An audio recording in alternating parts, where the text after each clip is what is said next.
Hi everyone, I'm Hira and I'm doing a DPhil Oncology, and I'm going to try and explain my research using juggling. So I want to introduce DNA methylation to you.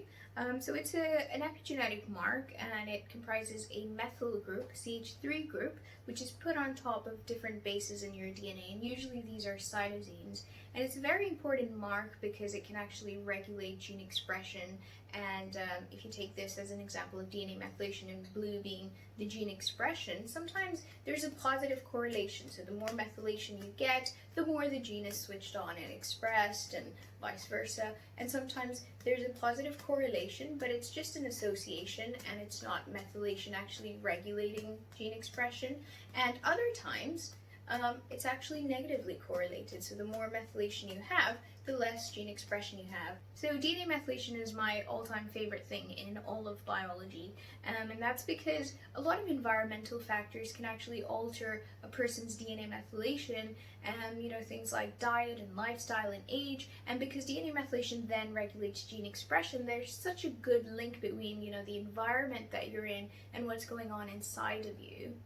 A really cool application of DNA methylation has been to make age clocks, because methylation varies with age, and so a 20-year-old might have this pattern, whereas a 40-year-old might have this pattern, and an 80-year-old might have this pattern. And so they've actually made age clocks which can calculate your age looking at your DNA methylation patterns to within plus minus 3 years, which is actually quite cool.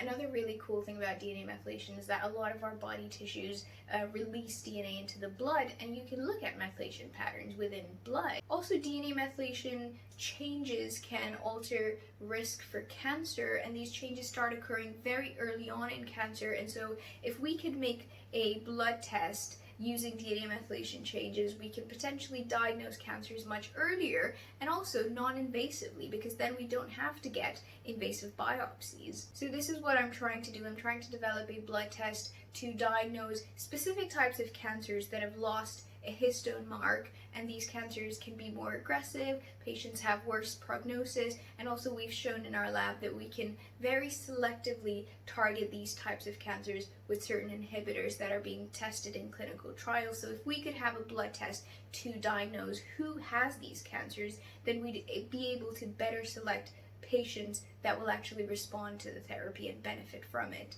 And so in my first year, I've been looking at DNA methylation patterns across the genome to try and figure out which sites are different enough to allow us to classify the cancers into the ones that have lost the histone mark and the ones that haven't lost the histone mark.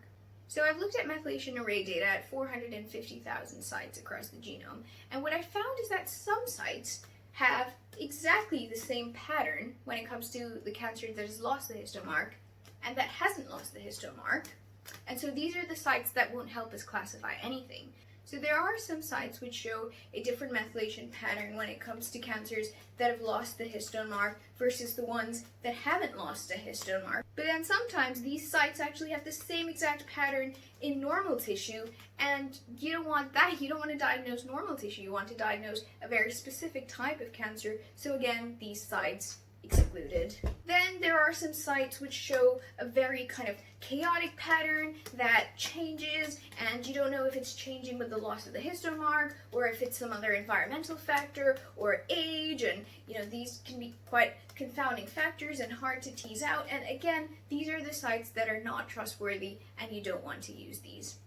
Then there are other DNA methylation sites where the pattern is different, but the change is just so subtle that you're better off not using these sites. So this is what I've been trying to do in my first year, trying to pick out sites that are significantly different in methylation in the cancers that have lost the histone mark, that have big enough changes in methylation, that are not impacted by confounding factors, that are not varying with age or other things that might affect methylation, and trying out different cancers and trying to figure out which sites are common, because we want to develop a pan-cancer biomarker that would work in any cancer type. And I found about 1,000 sites. The next step would be to try and narrow this down to as few sites as possible, but a good enough test with a high specificity and sensitivity, because the fewer the sites, the cheaper the blood test will be. And we're requiring blood samples from the Oxford Biobank, so that once we have